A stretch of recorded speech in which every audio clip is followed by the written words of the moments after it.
ನಮಸ್ತೆ. ಇದು last week 2 ದಿನದ ವ್ಲಾಗ್ ಆಗಿರತ್ತೆ. ನಾವತ್ತು ಮನೇಲಿ ಕೆಲವೊಂದು ಕ್ಲೀನಿಂಗ್ ಕೆಲಸಗಳೆಲ್ಲ ಇತ್ತು. ಸ್ವಲ್ಪ ಡೀಪ್ ಕ್ಲೀನಿಂಗ್ ಮಾಡ್ಬೇಕಿತ್ತು. ಅದನ್ನೆಲ್ಲ ಮಾಡ್ಕೊಂತಿದ್ದೆ. ಅಂದ್ರೆ ನಾನು ಹಬ್ಬಕ್ಕೆ ಡೀಪ್ ಕ್ಲೀನ್ ಮಾಡಿದ್ದು, ಆಮೇಲೆ ಮಾಡಿರ್ಲಿಲ್ಲ. ಸೊ ಇವತ್ತು ಸ್ವಲ್ಪ ಫ್ರೀ ಆಗಿದ್ದೆ ಅಂತ ಹೇಳಿ ಆ ಕೆಲಸಗಳನ್ನೆಲ್ಲ ಮಾಡ್ಕೊಂಡೆ. ಇನ್ನ ನಮ್ಮ ಮನೇಲಿ ಮೇಲ್ಗಡೆ ಹಾಲ್ ಏನಿದೆ ಅದು ಒಂದು ವಾಲ್ಗೆ ನಾನು ಏನಾದ್ರೂ ಒಂದು ವುಡ್ ವರ್ಕ್ ಇಲ್ಲಾಂದ್ರೆ ವಾಲ್ ಪೇಪರ್ ಈ ತರ ಹಾಕಿಸ್ಬೇಕು ಅಂತ ಹೇಳಿ ಅದನ್ನ ನೋಡ್ತಿದ್ದೆ. ಬಟ್ ವುಡ್ ವರ್ಕ್ ಎಲ್ಲ ಮಾಡ್ಸಿದ್ರೆ ಸ್ವಲ್ಪ ನನ್ಗೆ ಮೇಂಟೆನೆನ್ಸ್ ಮಾಡೋದು ಕಷ್ಟ ಆಗತ್ತೆ, ಮತ್ತೆ ಬಜೆಟ್ ಸ್ವಲ್ಪ ಪ್ರಾಬ್ಲಮ್ ಆಗುತ್ತೆ ಅಂತ ಹೇಳಿ ವಾಲ್ ಪೇಪರ್ ಗೆ ಹೋಗೋಣ ಅಂದ್ಬಿಟ್ಟು ವಾಲ್ ಪೇಪರ್ ನ ಡಿಸೈಡ್ ಮಾಡ್ಕೊಂಡ್ವಿ.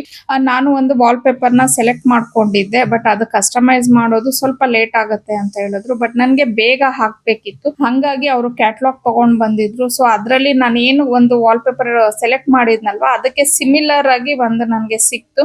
ಸರಿ ಅದನ್ನೇ ಹಾಕ್ಸೋಣ ಅಂತ ಹೇಳ್ಬಿಟ್ಟು ಅದನ್ನೇ ಅಂದ್ರೆ ನೆಕ್ಸ್ಟ್ ಡೇ ಬಂದು ಅವರು ನನ್ಗೆ ವಾಲ್ ಪೇಪರ್ ಎಲ್ಲ ಹಾಕ್ಸಿದ್ರು. ಇನ್ನ ವಾಲ್ ಪೇಪರ್ ಗೆ ನಾವ್ ಎಷ್ಟು ಪೇ ಮಾಡಿದ್ವಿ, ಎಲ್ಲಿ ಮಾಡ್ಸಿದ್ವಿ ಅನ್ನೋದು ಕಂಪ್ಲೀಟ್ ಆಗಿ ನಾನು ಈ ವ್ಲಾಗ್ ಅಲ್ಲಿ ಶೇರ್ ಮಾಡಿರ್ತೀನಿ. ವ್ಲಾಗ್ ಆಲ್ರೆಡಿ ಯೂಟ್ಯೂಬ್ ಅಲ್ಲಿ ಅಪ್ಲೋಡ್ ಆಗಿದೆ. ನಿಮ್ಗೆ ಟೈಮ್ ಇದ್ದು ಇಂಟ್ರೆಸ್ಟ್ ಇದ್ರೆ ಒಂದ್ಸತಿ ಚೆಕ್ಔಟ್ ಮಾಡಿ.